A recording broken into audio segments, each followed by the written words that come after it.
दाऊद सही लाइन पर था, प्रार्थना करने वाला था, दिन में 7 बार प्रभु की हजूरी में जाने वाला था। उसके मन में भी बहुत बातें आई होगी। दाऊद ऐसे नहीं बोल रहा कि मैं नहीं गिरूंगा, उसके मन में यह बातें आ रही होगी कि मैं गिर जाऊंगा। आज चल ठीक है, मैं ये काम कर लेता हूं, मेरा मन कह रहा तो मैं बच जाऊंगा। उसने कहा मेरे मन चुपचाप रहे, यहोवा मेरी चट्टान है, मेरा गढ़ है, मेरा उद्धार करता है, और अपने मन को कह रहा है मैं ना गिरूंगा, मैं गिर नहीं सकता। आगे, मेरा उद्धार और मेरी महिमा का आधार परमेश्वर है, मेरी दृढ़ चट्टान और मेरा शरण स्थान परमेश्वर है। मेरा शरण स्थान परमेश्वर है। आज से आपको चुपचाप रहना है। तुम्हारे मन में कुछ भी सवाल उठ रहे हो, तुम्हारे जीवन में कोई काम हुआ है, नहीं हुआ है, या हो चुका है या होने वाला है, चुपचाप रहो, शांत रहो और परमेश्वर के हाथ में सौंप के चलो।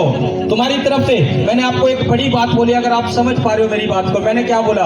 अगर आप दुख में, आप क्लेश में, आप बीमारी में, जब अति पवित्र विश्वास में चलते रहते हो, मैंने क्या बोला? अपने दुख में, अपने क्लेश में, तुम अपनी लाचारी में, अपनी बीमारी में, अपनी समस्याओं में जब तुम अति पवित्र विश्वास के साथ चलते रहते हो और प्रार्थना में, उसकी बंदगी में चलते रहते हो और छोड़ते नहीं, उस समय बहुत बार आवाजें ऐसी आती है। क्यों?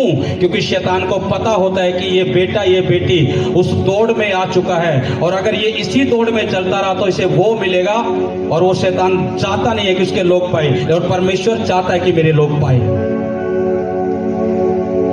इसलिए वो चीजें, उन आवाजों को हमें इग्नोर करना है। मेरे आसपास क्या आवाज आ रही है मुझे मतलब नहीं है, मुझे चुपचाप रहकर परमेश्वर की सुनना है, परमेश्वर क्या कहता है। दाऊद का जब पूरा परिवार उठा कर ले गए, उसके बच्चे उठा कर ले गए, उसकी जो टीम थी उसके परिवारों को, उसके बच्चों को भी उठा कर लेकर गए, दाऊद रोया। बाइबल कहते हैं इतना रोया, इतना रोया, उसमें रोने की क्षमता नहीं थी, इतना दुखी था, फिर भी चुप हो गया।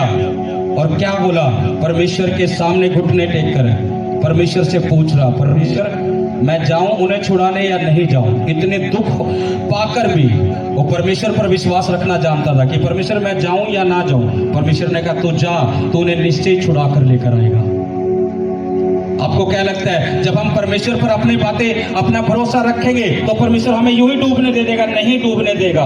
हमें परमेश्वर के वचन को सिर्फ पकड़ना है, उस पर चलना है, उसको थाम के रखना है, अपने आप को शांत रखना है परमेश्वर में।